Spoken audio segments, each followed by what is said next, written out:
Welcome back, everybody. So, we're revisiting this unfortunate event that happened about 4 months ago. If you all remember, there was a young lady. She was an Instagram model, or rather, a OnlyFans model named Courtney Clenney, who stabbed her boyfriend to death in their apartment. His name is Toby Obunselli.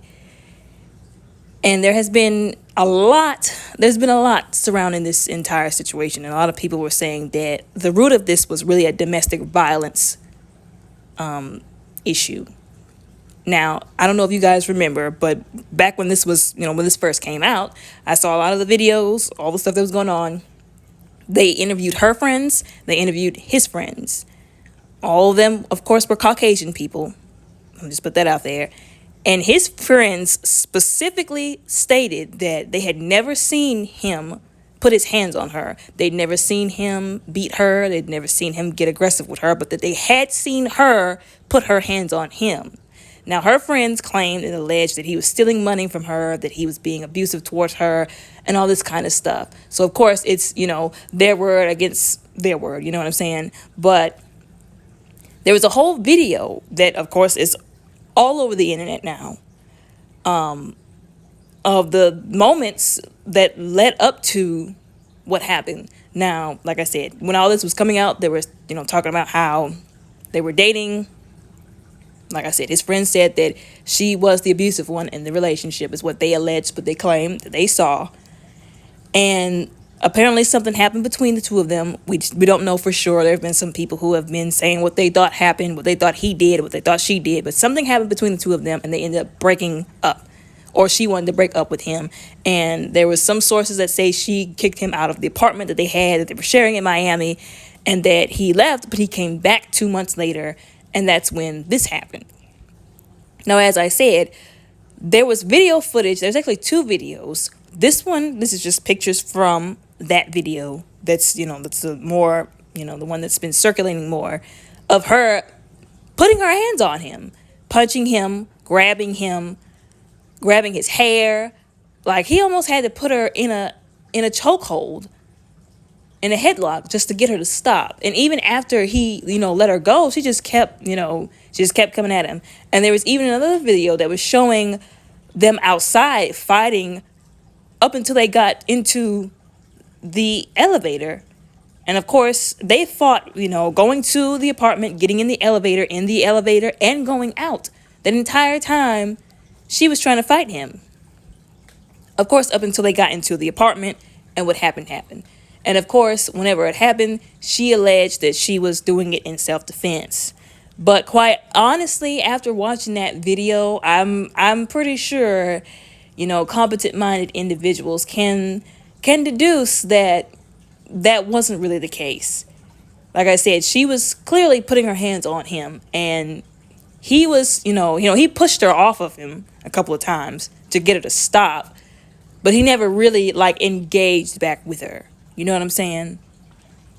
So I think we can all deduce what the truth was, and I could be completely wrong, because there was no video of what happened with them whenever they went into the apartment. The only people that know what went on whenever they got into the apartment, of course, more fighting, but what happened exactly, what went down, is her, him, and God.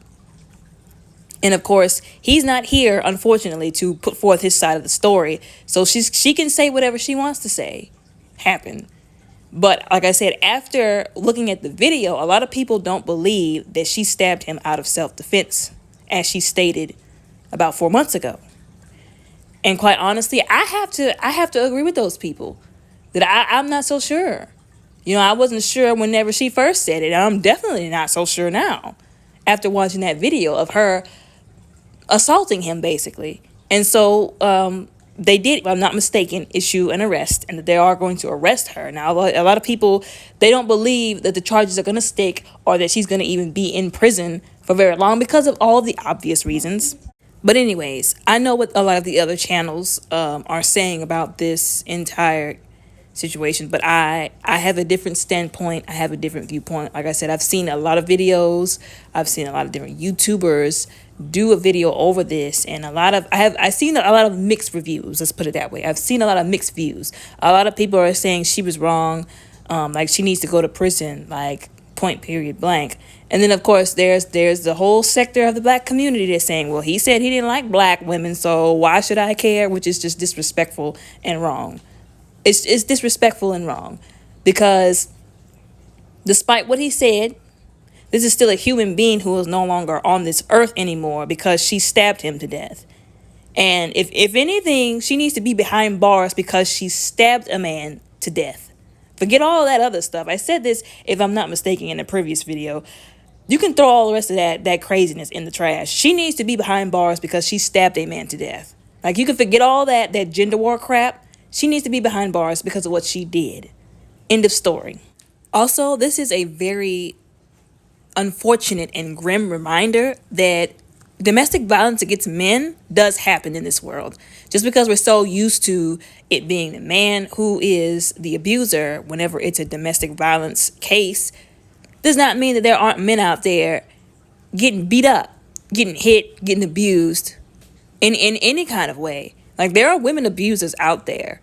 So this is a wake-up call, not to be too quick to judge a situation based on what it looks like. Don't be so quick to judge it from the outside, And again, this is an unfortunate and grim reminder that domestic violence against men does happen.